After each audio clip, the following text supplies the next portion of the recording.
Since the inclusion of video games as a widely popular means of home media and entertainment, many mysteries and urban legends have followed with it. I'm sure most of you have heard topics from some of gaming's most impressive feats such as Mario 64, Pokemon, Zelda, and more. While some mysteries tend to be found out years after their initial release, others seemingly remain hidden within the dark reaches of data contained within the cartridge that holds it. Gaming urban legends have been around for years, so it's no secret that one of the first popular portable gaming handhelds can hold some odd secrets within its plastic frame. I love the Game Boy. Despite growing up with the DS and 3DS systems for the most part, there was just something about the Game Boy family of consoles that I love so much. From the color variants of the Pokemon cartridges to the see-through special editions of some of the Game Boy Colors, there's just this really nice aesthetic nostalgia with older Nintendo consoles that I enjoy. However, behind the rose-tinted glasses may exist something much more sinister at its core.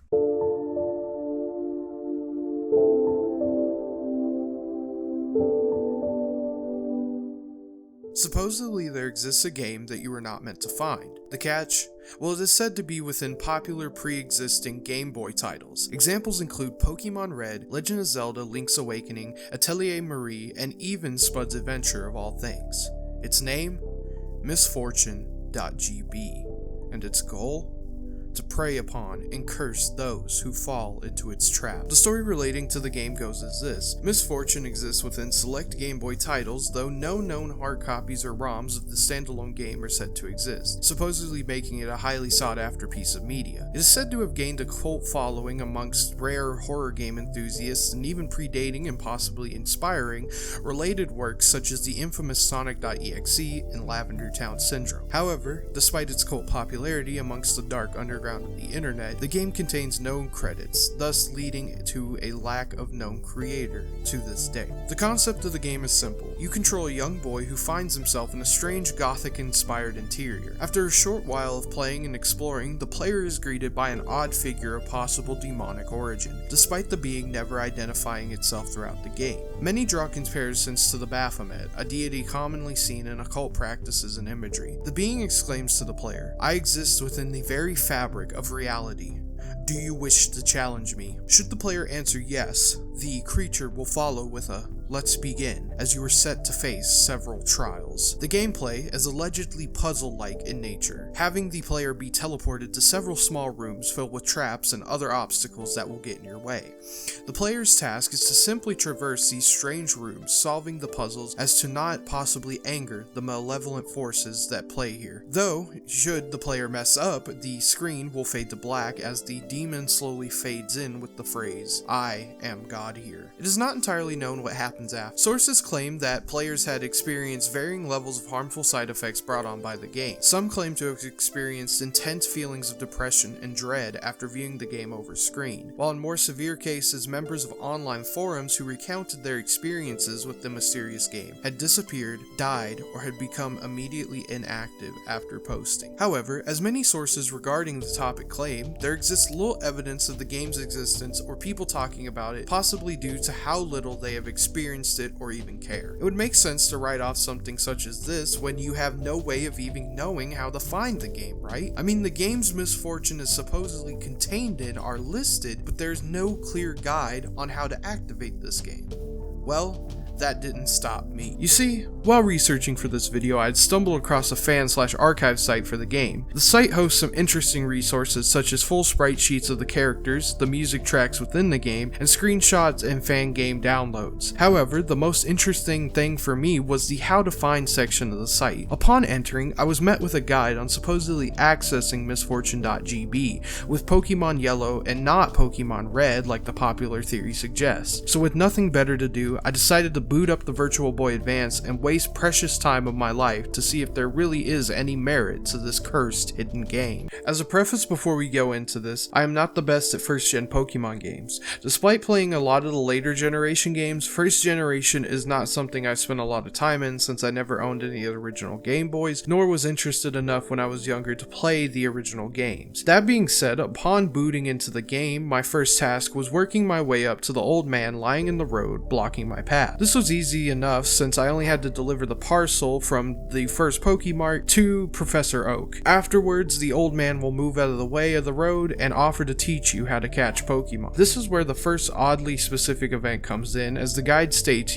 the old man must not catch the Pokemon and run out of Pokeballs. Having a feeling I would be reloading a ton for this, I went ahead and saved my game before talking to him again. However, upon talking to him, he had failed to catch the Rattata first try, allowing me to advance in the challenge no problem. My next goal was to defeat Brock, the first gym leader, which posed as also my first of a few roadblocks. You see, while in the other two games you could somewhat make an attempt to defeat Brock's ground type Pokemon with the starters, yet in yellow version your only starter is a Pikachu, which is about as effective as harsh language against ground types. So after consulting a guide online from people who are better than me at video games, I figured I could capture a Mankey and level it to level 9, causing it to learn Low Kick, which absolutely plowed through Brock's Pokemon. With that out of the way and my first badge under my belt, it was time to make my way to the cave. The specific task here was to make my way through the trainer battles but not talk to them afterwards, save for one at the end of a long haul in the cave who came down here to impress girls. After a while, I encountered the Super Nerd,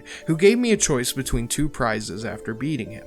According to the guide, you are supposed to pick the Helix fossil, which is what the guide had picked both times they supposedly accessed MISFORTUNE.GB. Next is Route 25, and the same goes. Defeat the trainers, but don't talk to them afterwards save for two, a couple in the area that refer to each other.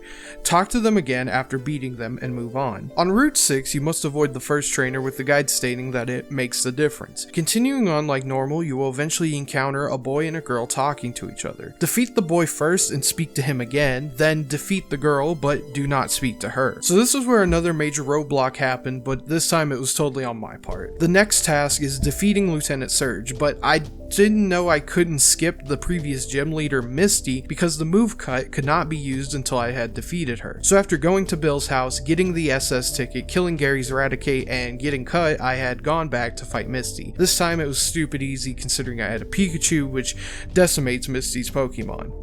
Then, yet another roadblock. While in this version, Lieutenant Surge is arguably easier, only having a Raichu this time, I had no ground type Pokemon or any of my Pokemon that were even close in level to take on the level 28 Raichu. So I leveled up a Sandshrew to 29 and came back and absolutely wiped the floor with this electric rat. After defeating Surge, something peculiar is supposed to happen. Upon booting up the trainer card and viewing the gym badges, the images should be corrupted. So I went to view the badges and nothing. 21 hours of gameplay, grinding, saving over and over, and nothing. But that's okay, because I still have answers. And it's hidden at the start of this goose chase itself. Spud's Adventure is an adventure game released in 1991 for the original Game Boy. It stars you as Spud, a radical hat-wearing potato who must save the princess from the clutches of evil. The game also stars a familiar antagonist as well, Devi, a demonic being and the main antagonist of the game. Who else is a demonic being and the main antagonist of a game? The demonic entity from MISFORTUNE.GB. In fact, the assets from MISFORTUNE.GB take a lot from Spud's Adventure as well as the Pokemon games. Another peculiar but ultimately unrelated point is that Spud's Adventure is developed by Atlas Co., most commonly known as the Shin Megami Tensei and Persona series developers. So unless Atlas is hiding satanic subliminal hidden video games in our children's games, then MISFORTUNE.GB is nothing more than another internet legend in video game history. So there you have it. There is no cursed video game that hides beyond popular titles for one of the most popular handhelds of all time. But hey, maybe I'm wrong and there's an HD re-release of MISFORTUNE hiding within Pokemon Let's Go Pikachu. However, it is still fun to ponder about what could have been, which is what I feel all creepypastas were back then.